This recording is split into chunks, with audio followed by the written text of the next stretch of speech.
One thing that's been wildly inconsistent throughout Sonic media, whether it's the games, the comics, or even that one obscure magazine promo, is our favorite little fuzzball's origin story. And, what's this? A Tails Nexus video actually focused on Tails? Quick, someone take a photo, mark it in your calendars! It's like seeing a unicorn prance through a meadow, flying pigs, right before it disappears into a big ring. This is historic. Anyway, back on track. Tails' backstory? It's messy. From bullied kid genius to plane-fixing prodigy to world-saving sidekick. Sega's never quite nailed down a definitive version. It's like they keep rolling dice and going, yep, that's canon for this week. And you know what? I actually think it's a good thing. No, really. Because in this rare case, inconsistency means more stories to dig into, more versions to explore, and more excuses for me, and by glorious extension, all of you, to gush about your favorite fictional fluffy fox friend.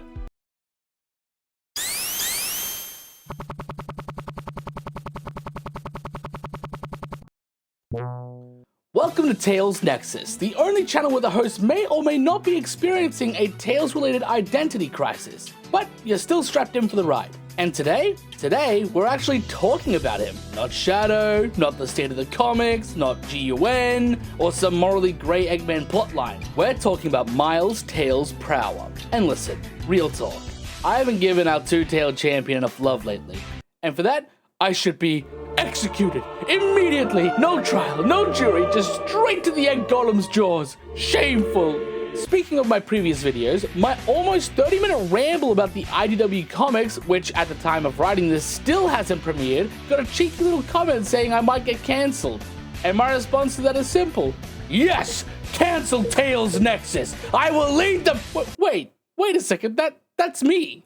So today, we're diving into every known version of Tails' origin story, from his earliest appearances to obscure manual lore to the cartoons that had him doing things I'm still emotionally recovering from. We're breaking it all down, what works, what doesn't, and why maybe, just maybe, it's better that we don't have one clear answer. Because when it comes to Tails, it's never really about where he came from, it's about who he becomes. And no matter the version, that part is usually pretty darn cool. Additionally, I'll be ranking these versions in the best order I see fit, because what type of video would this be without some sort of weird, arbitrary ranking system designed by yours truly? I still don't know the rules. So let's rewind the clock, boot up the headcanon machines, and go fox hunting through the multiverse. Sonic X gives us one of the most iconic backstories for Tails. The kid gets bullied for being a sweet little nerd, you know, the type who'd probably name every species of bird in alphabetical order, and after a good old anime cry session, he stumbles upon Sonic doing cool, heroic Sonic things. Cue the spark in his eyes, boom, instant admiration. He sees Sonic and decides right then and there, I want to be like that guy. And honestly, mood. It's straightforward, it's neat, it's short, sweet, and emotionally efficient, just as God intended. What I love about this version is how relatable it is. Tails isn't born a genius hero. He's not some legendary chosen one, he's just a lonely bullied kid who finds hope in someone he admires. And that hits. It captures something really real about childhood. How we sometimes find our identity through the people who inspire us. But, and here comes the nerd critique, this version doesn't do that much with his actual two tails, which feels weird, right? That's kind of the whole reason he stands out. The name is literally Tails. In this version, they're just kind of there. Functional, sure, but not part of the emotional arc. It's less, I'm proud of what makes me different, and more, I saw Sonic and followed him home like a lost puppy. Still, it works. It's charming, it's simple, it's one of the few versions where we really feel Tails' vulnerability before his strength kicks in. And I'll take that over nothing, even if it isn't technically canon. I'll do my best. Sonic Origins looked at Sonic 2 and said, not enough. Then it peeked at Sonic X, nodded, but also said, still not enough. It found the same issues I did and basically went, screw it, I'ma do my own thing. And that's how we got what is currently considered the canon version of how Tails and Sonic met. Let me break it down real quick. Tails is running from bullies, you know, standard childhood trauma speedrun. The bullies catch up, yank on his two tails because apparently that's just hilarious in this universe. Then, out of nowhere, Sonic zips by, absolutely styling the bullies without even showing up on screen. Tails, inspired, amazed, probably thinking, bro is him, just takes off like, wait, I gotta tap him up! And just like that, he starts chasing his destiny. What I do like is that this version finally puts the spotlight on the two Tails, literally the thing he's named after, which Sonic X kinda forgot was important. So, win there.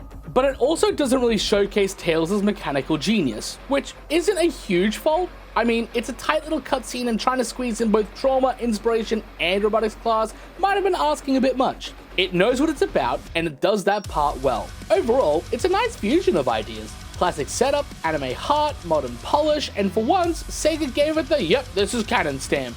For now, anyway. Alright, I'm not gonna slam this one too hard, but I am biased. I don't know, something about this one just doesn't click with me. OK K.O. Let's Be Heroes is a fun, quirky show about a kid trying to become a superhero while running around in a chaotic video game-inspired world. It's got heart, it's got style, but when it comes to Tails, So here's what happens. Tails shows up, he's sad, he sees Sonic being cool, gets inspired, runs after him. The end. Like, that's it? That's the arc? I get that this was meant to be a light tribute, a feel-good origin moment, but I don't really see a brave, brilliant young fox finding his purpose. I see a tag-along, a little guy chasing the fast dude because, well, he's fast. That's the whole goal? Just catch up? No dream, no spark of invention, not even a remote control plane or a screwdriver in sight? And what happens when he does catch up? Is that just the end of his story? It feels incomplete. Rushed, like they had a 30-second window and just said, Tails exists, moving on. To be fair, this ain't a Sega production. It's a crossover cartoon, probably operating under a dozen creative constraints and approvals. I know there's context I'm missing, but am I gonna deep dive into all that? Nope, because we're moving on to the next one. This poor kid has no idea how to be a sidekick. Alright, look, if I gave this one any praise, I'd be a full-blown hypocrite, because honestly, it's basically just a worse version of OK K.O. Except this one came first, so technically OK K.O. is a better version of this. Ugh. Here's the rundown. Sonic zooms past, Tails sees him and goes, whoa, that guy's fast, and decides, yup, that's my life now. Boom, origin story, that's it. That's the tweet. And I get it, this was the late 90s. Sonic was still trying to find his 3D footing. We were all still amazed that anyone could have fingers in a Sonic game. But still, this is Tails! Literal prodigy, two-time mech pilot, chaos energy researcher, guy builds tornado upgrades in his sleep. And here, he's just legs. He's not even Tails, he's just kid who saw Sonic run fast once. I know, some of you are already probably warming up your actually comments, and hey, that's fine. You can love Sonic Adventure all you want. It's iconic. I respect the legacy, I really do. But we're talking about Tails' backstory here. And this ain't it, Chief. Trashed here. Sorry, not sorry. Next. This ship's cool. I want to make a ship like this one day. Now this is the original. The very first backstory we ever got for Tails. And honestly, it's got a surprising amount of depth, especially when you remember it came out in 1992. Like, nobody had to go this hard for the Fox sidekick, but they did. Here's a little excerpt from the original manual. Miles Tails Prower the Fox can't sit still when Sonic's around. Ever since Miles was a baby fox, he dreamed of being like Sonic. He loves to run after Sonic, waving his two tails behind him, trying to keep up with his hero. Mostly, Sonic lets him trail along, but sometimes, just to show off, Sonic explodes in a burst of super speed and leaves him behind. But Miles doesn't give up. He whirls his tails like a helicopter rotor and takes off flying until he catches up. And it keeps going, right? It actually builds on the idea of Tails not just tagging along, but mimicking Sonic, spinning, dashing, flying, until one day, boom, he pulls off a move so cool that even the forest animals are like, wait, he can do that too? That right there? That's the heart of what makes Tails lovable. He's the kid who doesn't get discouraged. He's chasing his hero. Yeah, but he's also developing his own identity. And this manual somehow managed to capture all that in like a paragraph and a half. Also, fun little fact for the trivia nerds, Japan wanted to name him Miles per Hour. Get it? Miles per hour. While the US team was all in on just calling him Tails. So they compromised and gave us Miles Tails per hour. And honestly, thank goodness they did. That name is pure gold. So yeah, even if it's short and simple, this backstory walks so every future version could run. Or fly, with helicopter tails. You get the idea.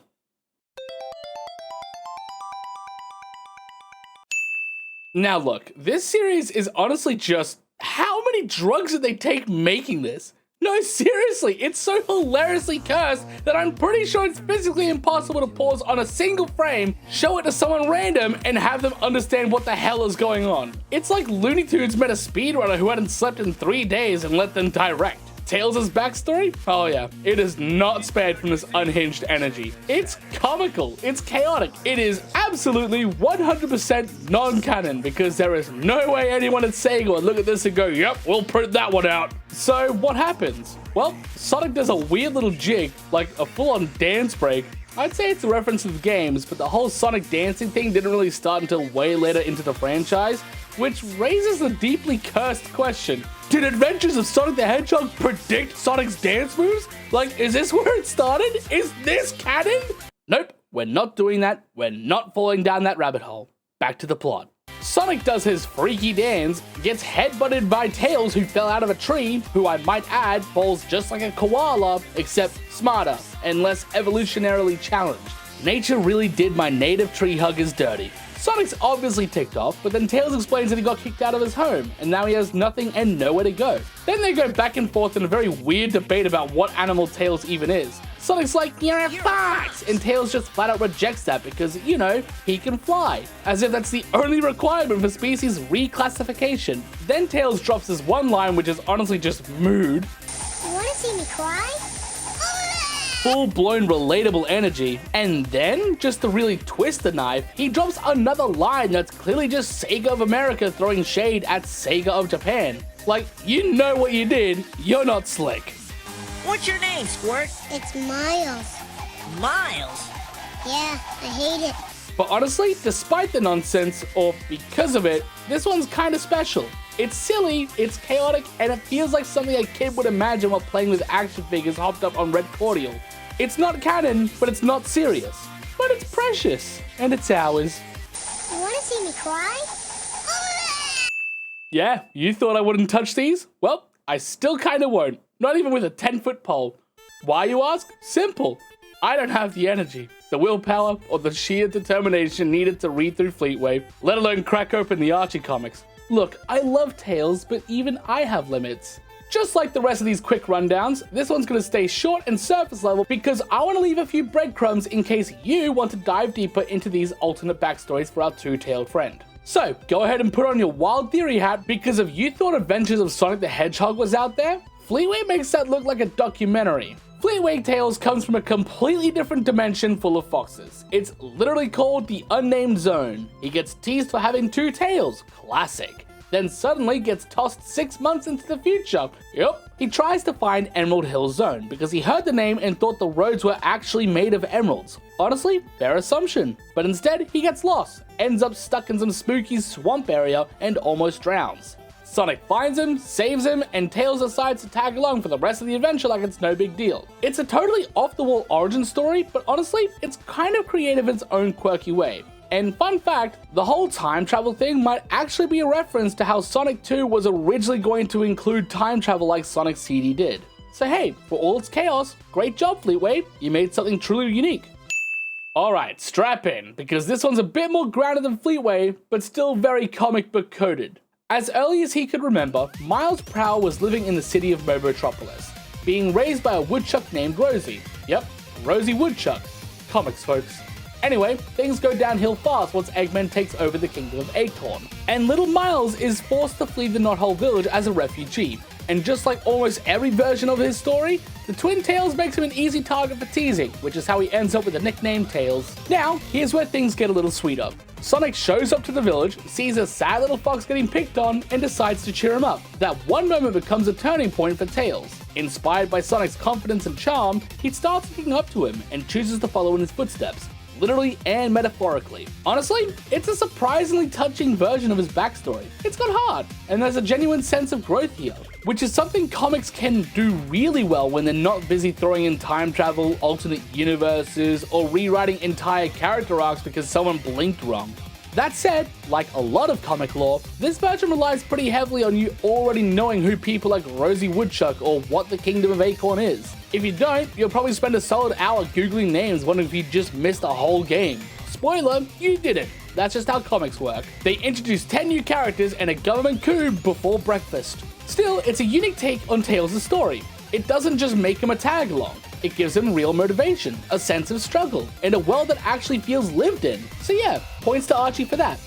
So yeah, that's the whole bunch of Tails backstories across games, shows, comics, and whatever else Sega decided to give the green light to over the years. And hey, maybe I missed one. There's a lot of versions of this little guy floating around, and some of them are buried so deep you need a Chaos Emerald powered shovel to dig them out. If there was a Tails origin I didn't cover, or if you've got a favorite one I did, drop it in the comments. I want to know which version hit you in the feels, and which ones made you go, alright, that's enough internet for today. And hey, if you enjoyed the video, make sure to like, subscribe, and ring the bell so you don't miss the next deep dive into Sonic weirdness. We do this kind of chaos often. Thanks for watching, and as always, keep flying high.